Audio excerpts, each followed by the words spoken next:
بسم اللہ الرحمن الرحیم۔ السلام علیکم۔ پارمینو اگرچہ جنگی چالوں کا ماہر تھا مگر ایرانی سالار کے اس جان لیوا حملے کی تاب نہ لا سکا اور مجبوراً اسے پیچھے ہٹنا پڑا۔ ساتھ ہی اس نے صورتحال کی نزاکت کو بھانپتے ہوئے فوری طور پر تیز رفتار سوار دوڑائے تاکہ سکندر تک پیغام پہنچا کر اپنے لشکر کو تباہی سے بچانے کے لیے ہنگامی کمک طلب کر سکے۔ سکندر کے پاس جب پارمینو کا یہ پریشان کن پیغام پہنچا اور اس نے خود بھی اپنی آنکھوں سے دیکھا کہ ایرانیوں کے مقابلے میں اس کے لشکر کی حالت نازک ہو چکی ہے، اگر وہ فوراً مدد کو نہ پہنچا تو یونانیوں کو عبرتناک شکست سے کوئی نہیں بچا سکے گا، لہٰذا سکندر اپنی پوری طاقت کے ساتھ اس طرف جھپٹا۔ اس کے بروقت پہنچنے سے یونانی لشکر کے ٹوٹتے حوصلے پھر سے بحال ہو گئے۔ انہوں نے جوابی کارروائی کرتے ہوئے حملہ آور ایرانیوں کو پسپائی پر مجبور کر دیا تھا۔ داریوش کے میدان جنگ سے فرار ہونے کے بعد ایرانی فوج میں مرکزی کمان باقی نہ رہی اور نظم و ضبط کا یہ سلسلہ ٹوٹتے ہی ایرانی لشکر مکمل طور پر درہم برہم ہونے لگا۔ اگرچہ شروع میں تمام سپاہیوں کو معلوم نہیں تھا کہ ان کا بادشاہ انہیں تنہا چھوڑ کر بھاگ چکا ہے، لیکن جیسے ہی آہستہ آہستہ ایک سے دوسرے تک یہ خبر پہنچی کہ داریوش اپنی جان بچا کر فرار ہو گیا ہے تو ایرانیوں کی رہی صحیح ہمت بھی جواب دے گئی۔ چنانچہ جہاں جہاں بھی ایرانی مزاحمت یا ڈٹ کر یونانیوں کا مقابلہ کر رہے تھے، فوری طور پر جنگ ختم کی اور جان بچانے کے لیے بھاگ کھڑے ہوئے۔ اربیل کے قریب لڑی جانے والی جنگ ایرانیوں اور یونانیوں کے درمیان ایک طرح سے فیصلہ کن جنگ ثابت ہوئی۔ اس عظیم مارکے میں حیرت انگیز طور پر کم تعداد والے یونانی لشکر نے، جو زیادہ تر پیادہ سپاہیوں پر مشتمل تھا، بڑی برتری رکھنے والے ایرانی لشکر کو عبرتناک شکست سے دوچار کر دیا۔ حالانکہ ایرانی فوج کا ایک بہت بڑا حصہ تجربہ کار سواروں پر مشتمل تھا، اس طرح یونانیوں نے ایک بار پھر ایرانیوں کے خلاف ایک ایسی شاندار فتح حاصل کی جو یونانی لشکر کی اعلیٰ تنظیم، نظم و ضبط اور سکندر کی فقید المثال جنگی قیادت کا کرشمہ تھی۔ آخرکار ایرانی شہنشاہ داریوش کے میدان جنگ سے فرار اور اس کے لشکریوں کی مکمل شکست کے بعد ان کے پڑاؤ کی ہر چیز یونانیوں کے قبضے میں آ گئی۔ مورخین لکھتے ہیں کہ داریوش کے اس وسیع و عریض پڑاؤ سے یونانیوں کے ہاتھ ایسا عجیب و غریب و قیمتی مال غنیمت ہاتھ آیا جس کی مثال نہیں ملتی۔ اس میں لوہے کے زرہ بختر پہنے ہوئے دیو ہیکل ہاتھی بھی شامل تھے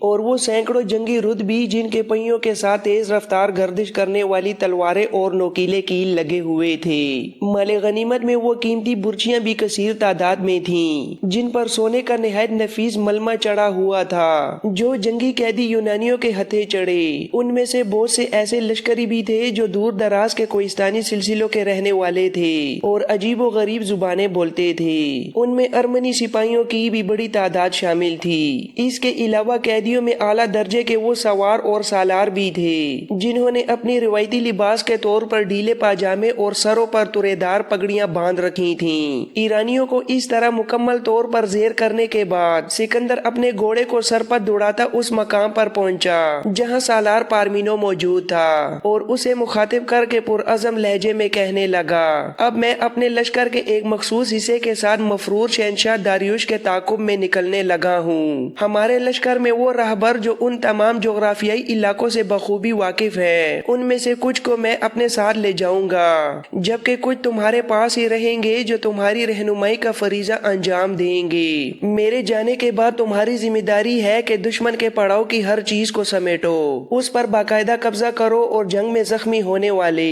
سپاہیوں کی دیکھ بھال کے ساتھ ساتھ مرنے والوں کی تدفین کا فوری انتظام کرو۔ تمام کام نمٹانے کے بعد تم بھی لشکر کو لے کر میرے پیچھے روانہ ہو جانا، چونکہ اب رات گہری ہونے والی ہے، اس لیے کوشش یہی کرنا کہ آج رات تم سب یہیں بسر کرو اور علل صبح پورے لشکر کو ترتیب دے کر میرے پیچھے روانہ ہو جانا۔ اس کے ساتھ ہی سکندر پیچھے ہٹا اور اپنے لشکر کے ایک حصے کو ساتھ لے کر داریوش کے تعاقب میں تیزی سے نکل کھڑا ہوا تھا۔ سکندر کی وہاں سے روانگی کے بعد پارمینو نے سب سے پہلے میدان جنگ میں کام آنے والے ہلاک افراد کی تدفین کا کام احترام کے ساتھ سر انجام دیا